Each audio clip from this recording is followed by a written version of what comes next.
नमस्कार, आप देख रहे हैं गुड न्यूज टुडे। शाम के 4 बज चुके हैं। हम फिर से हाजिर हैं हमारा खास कार्यक्रम ये हुई ना बात लेकर। मैं हूं आपके साथ अनंत भट्ट। फिल्मी दुनिया में फिर से हलचल है। बड़े पर्दे पर प्रभास बड़े धमाके के साथ लौट रहे हैं और उनके इस जलवे की मुनादी उनकी फिल्म के नए टीजर ने कर दी है। कल की 2898 एडी के टीजर में प्रभास उसी रंग में नजर आ रहे हैं जैसा वो बाहुबली में नजर आ रहे थे। तो कल की एक उम्मीद का नाम है। उम्मीद पूरे समाज के लिए, अगर उसके सामने अंधेरा है, अगर उसके सामने नकारात्मकता है। उम्मीद फिल्म इंडस्ट्री के लिए भी, क्योंकि इस थीम पर फिल्म बन रही है। और उम्मीद प्रभास के लिए भी, बाहुबली जैसी बड़ी लकीर खींचने की उम्मीद वो भी कल्कि के जरिए कर रहे हैं। तो तमाम पहलुओं पर हमारी ये चर्चा होगी। सबसे पहले मेहमानों से आपका हम परिचय करा दें। हमारे साथ फिल्म क्रिटिक मुर्तजा अली खान साहब मौजूद रहेंगे। इसके अलावा रामकिशोर पारछा जी हमारे साथ मौजूद रहेंगे, जो कि वरिष्ठ फिल्म पत्रकार हैं। हमारे साथ लेस्ली त्रिपाठी मौजूद रहेंगी, अभिनेत्री। शहजाद खान अभिनेता हमारे साथ मौजूद रहेंगे। सभी मेहमानों का बहुत बहुत स्वागत है। सबसे पहले तो मैं मुर्तजा का रुख करना चाहूंगा। मुर्तजा, जब भी कोई टीजर आता है, ट्रेलर आता है, या आजकल तो प्रीव्यू भी कहने लग गए हैं, कोई आता है, पोस्टर आता है, सबसे पहली नजर फिल्म समीक्षकों की जाती है उसके ऊपर। अपनी पैनी निगाह से, बारीक निगाह से उसका नापतोल कर लेते हैं।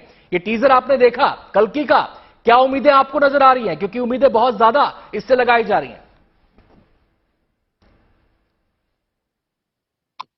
जी, उम्मीदें काफी ज्यादा हैं और प्रभास का जो एक जबरदस्त बॉक्स ऑफिस पे डंका बजा था बाहुबली के साथ, साहू के बाद दोबारा से बजा था, तो उसका कहीं ना कहीं फैंस मिस करा।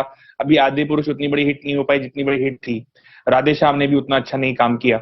लेकिन प्रभास, ये हमें नहीं भूलना चाहिए, ट्रूली एक पैन इंडिया स्टार हैं और उनका proven box office track record है। एक्शन मूवीज के लिए उनको आजकल सबसे बड़ा स्टार माना जा रहा है। और जो ये फिल्म है, ये इट्स राइट अप इज एले जिसे कहते हैं, यानी कि एक्शन है, रोमांच है, सस्पेंस है, साइंस फिक्शन का तड़का है। तो I think everything is working for this. मैं बहुत एक्साइटेड हूं।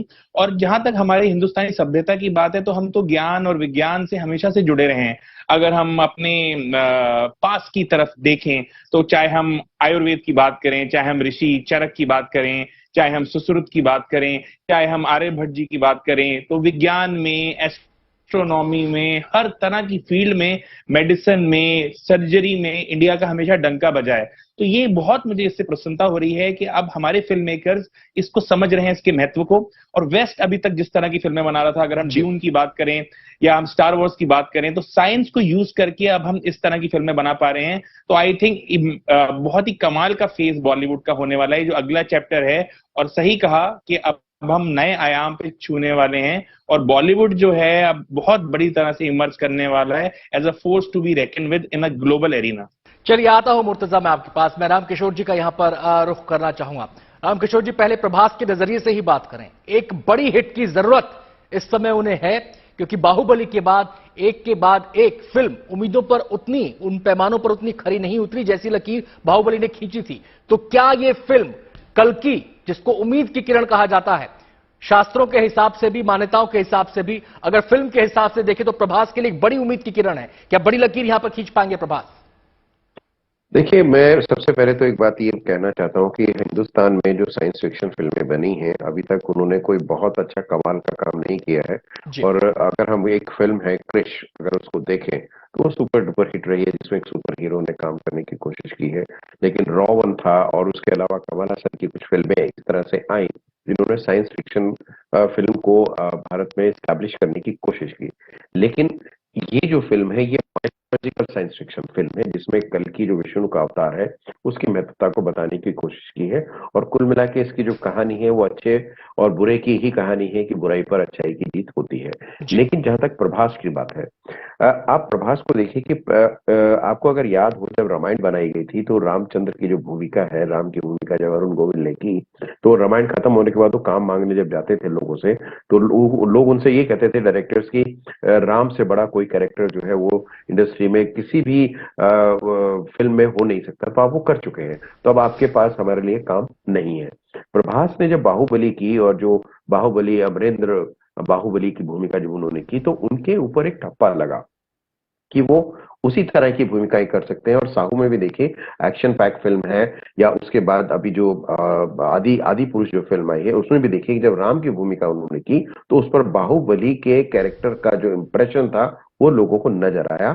और इस फिल्म का जब ट्रेलर मैंने देखा जी। कल्कि का, आप देखिए जितनी भी हमने हॉलीवुड से साइंस फिक्शन फिल्में देखी हैं उसमें जब कोई भी सुपर हीरो जमीन पर उतरता है तो एक खास अंदाज में आके बैठता है, धप से जमीन पर गिरता है और एक एक्शन के साथ एस्टैब्लिश करने की कोशिश करता है।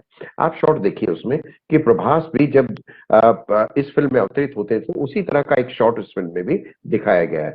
मैं सिर्फ एक चीज की बात कर रहा हूं कि जो कहानी का कंटेंट और ग्रामर है, आपने उसको रिप्रेजेंट करने की कोशिश कैसे की है और लोग उसके साथ कैसे बंधकर उस फिल्म को माइथोलॉजिकल साइंस फिक्शन फिल्म की तरह देख सकें, जी। ये सबसे बड़ी चुनौती है।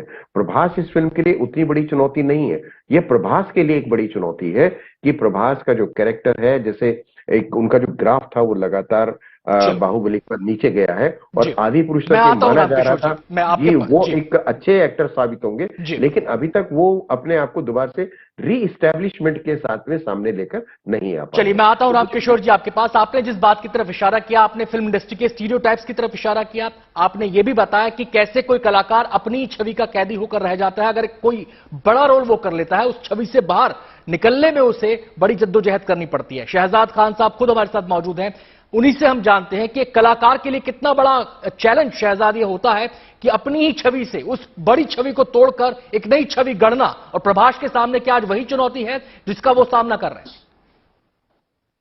बहुत बहुत शुक्रिया आनंद जी आपका मुझे आपके शो पे बुलाने का। बिल्कुल सही बात है, ये हमारे पैनलिस्ट ने बहुत सही बात की कि यहाँ पर क्या होता है, आदमी टाइप कास्ट हो जाता है, कोई भी हो एक्टर जो है, फिर हर दूसरा डायरेक्टर जो होता है उसको उसी रूप में अलग तरीके से पेश करने की कोशिश करता है।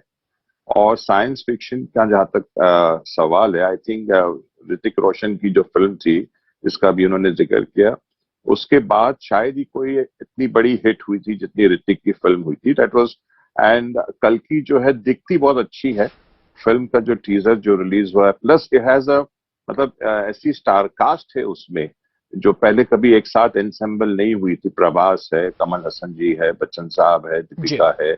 तो I think it's a win win situation and people should go all out. हम जब हॉलीवुड की फिल्म में जाकर देखते हैं तो हम क्यों ना अपने इंडियन फिल्म इंडस्ट्री की फिल्में जाके थिएटर में देखें, रादर देन वेटिंग के ओटीटी पे आएगी तब देखें।